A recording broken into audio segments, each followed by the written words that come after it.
బాపట్ల మండలానికి చెందిన ఎస్సీ వర్గానికి చెందిన చంద్రకాంత్ తన భూమి 2023 సంవత్సరం నుంచి వివాదంలో ఉందని ఎస్సీ కమిషన్ కు అర్జీ సమర్పించారు. దీనిపై స్పందించిన కమిషన్ చైర్మన్ జవహర్ ఆదేశాల మేరకు కమిషన్ సభ్యులు డాక్టర్ గౌతమ్ సీతారాములు బాపట్లకు చేరుకుని విచారణ చేపట్టారు. ఈ సందర్భంగా వారు బాపట్ల తహసీల్దార్ కార్యాలయాన్ని సందర్శించి సంబంధిత రెవెన్యూ అధికారులతో సమావేశమయ్యారు.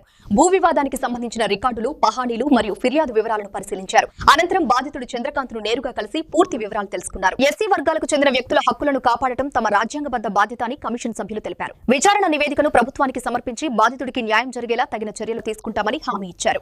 ఈ సందర్భంగా జనసేన పార్టీ నాయకుడు విన్నకోట సురేష్ కమిషన్ సభ్యులను తహసీల్దార్ కార్యాలయంలో మర్యాదపూర్వకంగా కలిసి పూలమాలలు వేసి సాలువాతో సత్కరించి విగ్రహాన్ని బహుకరించారు. బాపట్లలో ఎస్సీ వర్గాలపై ఎలాంటి అన్యాయం జరిగినా జనసేన పార్టీ మౌనంగా ఉండదని, బాధితులకు న్యాయం జరిగే వరకు పోరాటం కొనసాగుతుందని పేర్కొన్నారు.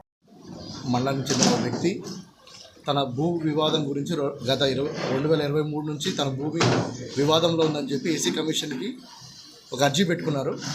అతను ఏసీ కావడంతో SC commission chairman Shri Jawahar గారు, ఏసీ కమిషన్ మెంబర్ అయిన నేను డాక్టర్ గౌతమ్, నాతో పాటు సహచరుడు ఇంకో మెంబర్ శ్రీపతి సీతారాం గారు ఇద్దరిని ఇక్కడ ఫీల్డ్ ఎంక్వైరీకి పంపించారు చైర్మన్ గారు.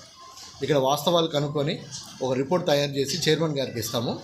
మాకు కావాల్సిన వివరాలన్నీ కూడా ఇక్కడ సదరు అధికారులను తెలుసుకొని ఇంకా కావాల్సిన రికార్డ్స్ అన్నీ కూడా వాళ్ళ ద్వారా తెప్పించుకొని బాధితుడికి న్యాయం చేస్తామని చెప్పి చైర్మన్ గారు తరఫున మేము అందరూ చెప్తాం. Thank you.